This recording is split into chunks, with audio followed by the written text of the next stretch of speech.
सारी पंचवर्षीय योजना देखेंगे जो कि आर्थिक आयोजन में आती है। इस टॉपिक में आर्थिक आयोजन वह प्रक्रिया है जिसके अंतर्गत पूर्व निर्धारित उद्देश्यों की पूर्ति हेतु सीमित प्राकृतिक संसाधनों को कुशलतम उपयोग किया जाता है। भारत में आर्थिक आयोजन पर निर्धारित उद्देश्य है, तो इसके लिए हम पढ़ेंगे इसको। केंद्रीकृत नियोजन सर्वप्रथम सोवियत संघ से अपनाया था। चलो हम शुरू करते हैं। भारत में आर्थिक आयोजन संबंधी प्रस्ताव सर्वप्रथम 1934 में विश्वेश्वरैया की पुस्तक प्लान्ड इकोनॉमी फॉर इंडिया में आई थी। इस पुस्तक में भारत के विकास के लिए 10 वर्षीय कार्यक्रम प्रस्तुत किया गया। विश्वेश्वरैया बोला भी नहीं जाता ये तो। 1934 में इनकी किताब थी प्लान्ड इकोनॉमिक फॉर इंडिया। इन्होंने 10 साल के लिए 10 वर्षीय कार्यक्रम प्रस्तुत किया था। राष्ट्रीय पुनर्निर्माण एवं सामाजिक नियोजन प्रस्ताव कांग्रेस कमेटी ने अगस्त 1937 में वर्धा बैठक स्वीकार किया। 1938 में भारतीय राष्ट्रीय कांग्रेस जवाहरलाल नेहरू की अध्यक्षता में राष्ट्रीय नियोजन समिति का गठन किया गया। 1944 में मुंबई के 8 उद्योगपतियों द्वारा बॉम्बे प्लान प्रस्तुत किया गया, जिसमें 15 वर्षीय सूद बुद्ध योजना थी। बॉम्बे प्लान सूददार सर आदेशिर दलाल थे। स्वतंत्र भारत में योजना बनाने का विचार यहीं से लिया गया। तो 1944 में भारत के लिए नियोजन एवं विकास विभाग नामक नया विभाग खोला गया। इसी वर्ष श्रीमान नारायण अग्रवाल ने गांधीवादी योजना बनाई। 1945 में M.N. राय ने जन योजना पीपल्स प्लान बनाई। 1950 में जयप्रकाश नारायण ने सर्वोदय योजना प्रकाशित की। स्वतंत्रता के पश्चात 1947 के बाद पंडित नेहरू की अध्यक्षता में आर्थिक नियोजन समिति की गठित हुई। बाद में इस समिति को सिफारिश 15 मार्च 1950 को योजना आयोग का गठन हुआ। क्या बात रखेंगे यार, जो योजना आयोग है उसका गठन 15 मार्च 1950 में हुआ आर्थिक नियोजन समिति का। तो इसमें इस योजना के तहत एक गैर संवैधानिक तथा परामर्शदर्शी निकाय के रूप में किया गया। भारत के प्रधानमंत्री पदेन अध्यक्ष होंगे। इसके भारत की पहली पंचवर्षीय योजना 1 अप्रैल 1951 को शुरू हुई। प्रथम योजना आयोग के अध्यक्ष प्रधानमंत्री जवाहरलाल नेहरू, उपाध्यक्ष गुलजारीलाल नंदा थे। 15 अगस्त 2014 को यह योजना 15 अगस्त 2014 को योजना आयोग को समाप्त कर दिया गया। चलो अब एक एक करके पढ़ते हैं सारी पंचवर्षीय योजना पूरी डिटेल में। मतलब किसी ने नहीं पढ़ाई होगी, ऐसे पढ़ा दूंगा, याद रखोगे। चलो देखते हैं। प्रथम पंचवर्षीय योजना 1951 से 5 साल चली 1956। तो कई चीज़ जो है 1951 स्टार्ट हुई, जैसे कि पंचवर्षीय योजना भी 1951 से शुरू हुई। और जो है हमारी जनगणना, पहली जनगणना भी जो है वो 1951 से शुरू हुई। और क्या चीज़ थी, एक और चीज़ 1951 से ही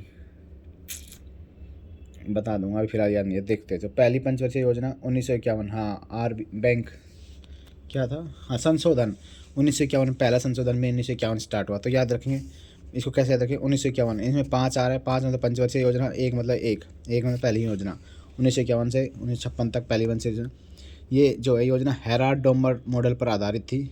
ये मतलब इसमें ठेका दिया जाता था, हेराल्ड डोमर पर आधारित थी। इस योजना का मुख्य उद्देश्य था अर्थव्यवस्था में संतुलित विकास की प्रक्रिया आरंभ करना।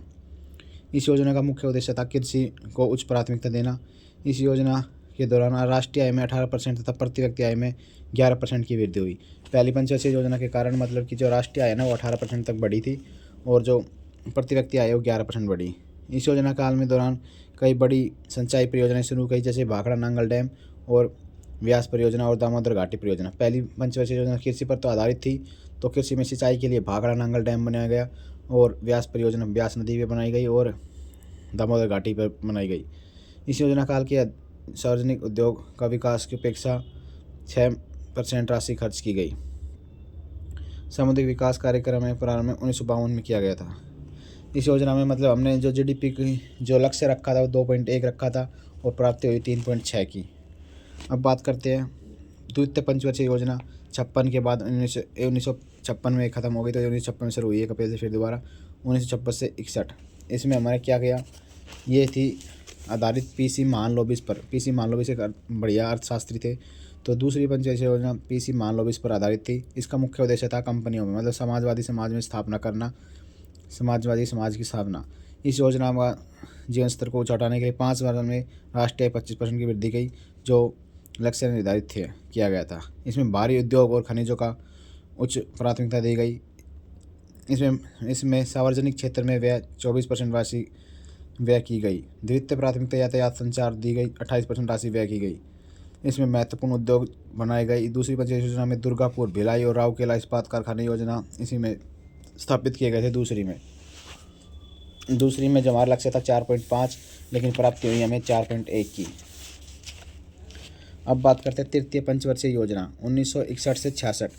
पहली 1951 से 56, फिर 56 से 61 और 61 से 66। यह योजना जॉन सैंडी और सुखमय चक्रवर्ती के मॉडल पर आधारित थी। यह तीसरी पंचवर्षीय योजना गॉडगिल के रूप में भी जानी जाती है। गॉडगिल किसको ध्यान रखेंगे, जॉन सैंडी, सुखमय चक्रवर्ती और गॉडगिल योजना के रूप में भी जानी जाती है।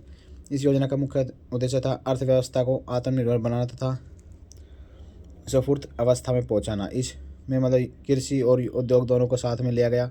इस योजना के अंतर्गत 1964 में सोवियत संघ के सहयोग से बोकारो, झारखंड में बोकारो आयरन और स्टील इंडस्ट्री की स्थापना की गई। इसमें बोकारो आयरन और स्टील इंडस्ट्री की स्थापना की गई। इस योजना में असफलता का मुख्य कारण था भारत चीन। ये योजना जो है असफल रही। इसमें हमने रखा था लक्ष्य 5.6% का, लेकिन हमें प्राप्त हुआ 2.8, क्योंकि इसमें जो है भारत और चीन का युद्ध हो गया था, जिसके कारण, और भारत पाक का भी युद्ध हुआ था और अभूतपूर्व मतलब सूखा भी पड़ गया था, तो योजना विफल हो गई। 5.6 का लक्ष्य रखा था, लेकिन 2.8 ही प्राप्ति हुई। इस योजना के दौरान सरकार द्वारा बनाई गई कृषि नीति हरित क्रांति को जन्म दिया। तीसरी में मतलब कि सूखा पड़ गया था, तो सरकार ने इसी योजना के तहत एक हरित क्रांति चलाई। हरित क्रांति तीसरी में, हरित क्रांति याद रखेंगे, हरित क्रांति जो है तीसरी पंचवर्षीय योजना में आई थी। और भारत में हरित क्रांति का जनक MS स्वामीनाथन को माना जाता है। MS स्वामीनाथन को अभी मतलब कि अवार्ड भी मिला है, भारत रत्न मिला है शायद। और विश्व में जो है नॉम्स बोर लोग जो है विश्व में हरित क्रांति के जनक है। इस योजना के दौरान राष्ट्रीय डेयरी विकास board NDDB, national dairy development board की स्थापना हुई 1965 में आनंद नामक स्थान पर। और केंद्रीय भेड़ और ऊन अनुसंधान संस्थान हुई 1962 में अविनानगर में हुई। और ग्रामीण जनशक्ति कार्यक्रम 1960 में शुरू किया गया। 11वां मवेशी विकास परियोजना 1964 में शुरू की गई। इसमें हमें याद रखेंगे हरित क्रांति इंपॉर्टेंट है, और ये मतलब सफल नहीं इतनी ज़्यादा, क्योंकि भारत चीन युद्ध था, भारत पाक युद्ध था और सूखा पड़ गया था। अब बात करें योजना अवकाश, मतलब जैसे कि ये हो गई, तो इसके बाद सरकार के पास बजट भी हिल गया था, तो सोचे एक साल के प्लान नहीं आएंगे, तो इसके बाद लेके आए थे योजना अवकाश। 1966 से 3 योजना आई, तो 3 साल को योजना अवकाश आया था 1966 से 1969 तक। इस अवधि में 3 वार्षिक योजनाएं, एक साल की 3 योजनाएं। इसमें इस अवकाश अवधि में कृषि और समृद्ध क्षेत्र में उद्योगों में मतलब प्राथमिकता दी गई। योजना अवकाश के प्रमुख कारण थे भारत पाकिस्तान युद्ध, सूखा पड़ना, संसाधनों की कमी थी और मूल्य स्तर पर वृद्धि। इस दौरान 3.8 वर्ष की वार्षिक वृद्धि प्राप्त की गई। भारत में योजना विधि 3 बार योजना अवकाश लाया गया। अब बात करते हैं चौथी पंचवर्षीय, ज़्यादातर हमारा बजट बन गया, तो चौथी पंचवर्षीय योजना आई 1969 में, और ये चली थी 1974 तक। 1969 में आई चौथी, और 1974 तक चली। इस पंचवर्षीय योजना ये थी DR गाडगिल मॉडल पर आधारित। इस योजना का मुख्य उद्देश्य था स्थायित्व के साथ विकास तथा आर्थिक आत्मनिर्भरता की प्राप्ति। इस योजना में समाजवादी समाज की स्थापना को विशेष रूप से लक्षित किया गया था। पहली बार सामाजिक न्याय को महत्व दिया गया। इस योजना में भारत में कृषि वृद्धि सर्वाधिक रही। चौथी योजना में इस योजना उच्चतम प्राथमिकता मुद्रास्फीति को नियंत्रित करने। और इस पंचवर्षीय योजना के दौरान भारत सरकार ने सूखा प्रवण क्षेत्रों में लोगों को रोजगार प्रदान करने के लिए सूखा प्रवण क्षेत्र कार्यक्रम DPAP शुरू किया गया। परिवार नियोजन कार्यक्रम इस योजना में लागू किए गए। इस योजना में क्षेत्रीय विषमता दूर करने के लिए विकास केंद्र उपगम की शुरुआत की गई। विकास केंद्र उपगम विशेष रूप से बल पंचवी योजना में दिया गया था। श्वेत क्रांति ऑपरेशन फ्लड इसी योजना के काल बाद। तीसरी योजना में आया था हरित क्रांति, चौथी में आया श्वेत क्रांति ऑपरेशन फ्लड, इसी योजना में प्रारंभ की गई थी। बैंकों का राष्ट्रीयकरण भी, मतलब बैंकों का राष्ट्रीयकरण, राजाओं को मिलने वाली प्रिवी प्रेस की समाप्ति, हरित क्रांति के नतीजे, भारत पाक युद्ध इस योजना में अवधि के दौरान महत्वपूर्ण गतिविधियाँ थी। अब बात करते हैं इस योजना के दौरान एकाधिकार और प्रतिबंधक व्यापार व्यवहार अधिनियम 1969 शुरू किया गया। बफर स्टॉक की अवधारणा को चौथी पंचवर्षीय योजना के दौरान पेश किया गया। 5 मिलियन टन खाद्यान्न बफर स्टॉक की परिकल्पना की गई। इस योजना के दौरान 1971 में पहली बार गरीबी हटाओ का नारा पेश किया गया। चौथी योजना में पहली बार गरीबी हटाओ का नारा पेश किया गया। यह योजना अपने लक्ष्य को प्राप्त करने में असफल रही। मतलब इस चौथी योजना का जो हमारा लक्ष्य था 5.7 और प्राप्त हुई 3.3। और इसका मतलब वो था मौसम के प्रतिकूल बांग्लादेशी शरणार्थियों का आगमन था। और पाँचवीं पंचवर्षीय योजना, इस अब बात करते हैं पाँचवीं पंचवर्षीय योजना। पाँचवीं नाम पाँचवीं है लेकिन चली 4 साल के लिए थी। इस योजना का मुख्य उद्देश्य था गरीबी उन्मूलन और आत्मनिर्भरता की प्राप्ति। पाँचवीं जो पंचवर्षीय योजना है इसका उद्देश्य था गरीबी उन्मूलन और आत्मनिर्भरता की प्राप्ति। ये 4 साल के लिए चली थी, 1974 से 1978। यह योजना सिर्फ 4 साल। योजना में आर्थिक स्थायित्व लाने के लिए उच्च प्राथमिकता दी गई। इस योजना में 20 सूत्री कार्यक्रम 1975 में शुरुआत की गई। इस योजना में पहली बार गरीबी और बेरोजगारी पर ध्यान दिया गया। और योजना में सर्वोच्च प्राथमिकता कृषि को दी एवं 10-50 उद्योग को और खरीद क्षेत्र को। जनता पार्टी शासन द्वारा इस योजना को 1978 में खत्म कर दिया। जैसे बीजेपी सरकार आई इसको खत्म कर दिया। अनवरत योजना, जैसे 1978 में रोलिंग प्लान अनवरत योजना को बोलते हैं इंग्लिश में, ये बीजेपी सरकार ने शुरू किया गया था 1778 से 1783। इस अवधि के लिए अनवरत योजना रोलिंग प्लान मोरारजी देसाई के नेतृत्व में आने वाली जनता पार्टी सरकार द्वारा बनाई गई, लेकिन इंदिरा गांधी के नेतृत्व में 1980 में समाप्त की गई। मतलब कि ये अनवरत योजना 5 साल के लिए बनी थी, लेकिन बीच में फिर दोबारा इंदिरा गांधी सरकार कांग्रेस सरकार आ गई तो इसको 2 साल में ही बंद कर दिया गया 1980 में। इस योजना के दौरान उच्च मूल्यों की मुद्राओं में वैधता समाप्ति, शराबबंदी, जन वितरण प्रणाली, सार्वजनिक बीमा योजना शुरुआत की गई। अनवरत योजना का प्रतिपादन गुन्नार मॉडल द्वारा अपनी पुस्तक एशियन ड्रामा में किया गया तथा इसे भारत के लागू का श्रेय जनता पार्टी को दिया। DT लकड़वाला हो जाता है पंचवर्षीय योजना। चलो आगे चलते हैं नेक्स्ट में।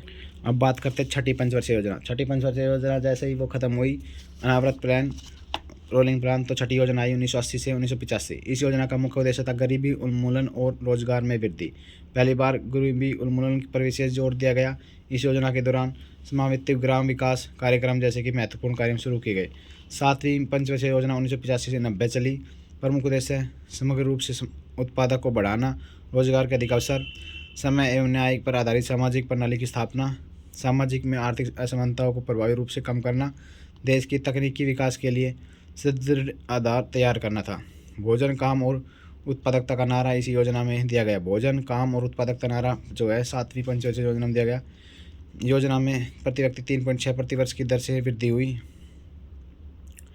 जवाहर रोजगार योजना 1989 इसी में शुरू की गई। जवाहर रोजगार योजना इसी में शुरू की गई 1989 में। ऑपरेशन ब्लैक बोर्ड की शुरुआत 1987 में की गई। राष्ट्रीय साक्षरता मिशन 1988 में शुरू किया गया। सेबी की स्थापना 12 अप्रैल 1988 में 7वीं पंचवर्षीय में हुई। सेबी 7वीं इसमें 1988 में ये पंचवर्षीय योजना में शुरू की गई। अब फिर दोबारा योजना का अवकाश आ गया 1990 में। 1992 2 साल चला, 1 अप्रैल 1990 से 31 मार्च। और 1992 में राजनीतिक अस्थिरता के कारण, आर्थिक संकट के कारण 1 वर्ष की योजना बनाई गई। इस योजना की में अवधि कर सुधार संबंधी 6 समिति 1991 में नियुक्त की गई। फरवरी 1992 में राष्ट्रीय नवीनीकरण कोष NRF की स्थापना की गई योजना आयोग में। तो अब बात करते हैं 8वीं पंचवर्षीय 1992 से 97 में। इसमें मानव संसाधन का विकास, आर्थिक मतलब कि इस योजना का प्राथमिकता थी मानव संसाधन का विकास। इसी काल में प्रधानमंत्री रोजगार योजना 1993 में शुरू हुई गई। 8वीं योजना में राष्ट्रीय महिला कोष की स्थापना मार्च 1993 में भारत सरकार मानव संसाधन मंत्रालय के तहत महिला तथा बाल विकास द्वारा स्वतंत्र पंजीकृत सोसाइटी के रूप में की गई। इसमें 15 से 35 वर्ष के लोगों के लिए निरक्षरता पूर्णतः समाप्त करने के प्रयास किया गया। नेक्स्ट है 9वीं पंचवर्षीय योजना 1997 से 97 चली और 97 से 2002 तक चली 9वीं पंचवर्षीय योजना।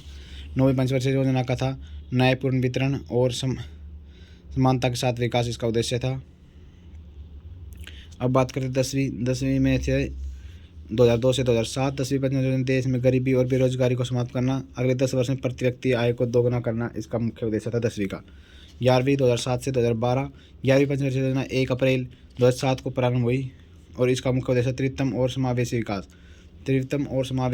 विकास। 11वीं योजना जो है योजना सकल घरेलू उत्पाद की औसत में वृद्धि में 8.3% की वृद्धि हुई। इस प्रकार सर्वाधिक वृद्धि दर 11वीं योजना में ऊंची वृद्धि दर की दृष्टि के बाद 10वीं योजना रही और इसमें कृषि में 3.3, उद्योग में 6.6 और सेवा में 9.8 की वृद्धि हुई।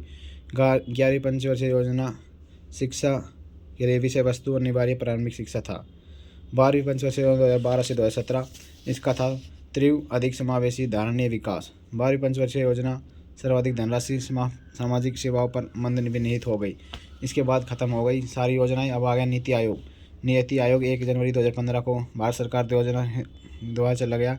इसका जो हिंदी इंग्लिश में फुल फॉर्म है national institution for transforming India आयोग। राष्ट्रीय भारत परिवर्तन संस्थान अर्थात नीति आयोग। नीति आयोग के जो ऑब्जेक्टिव है वो है राष्ट्रीय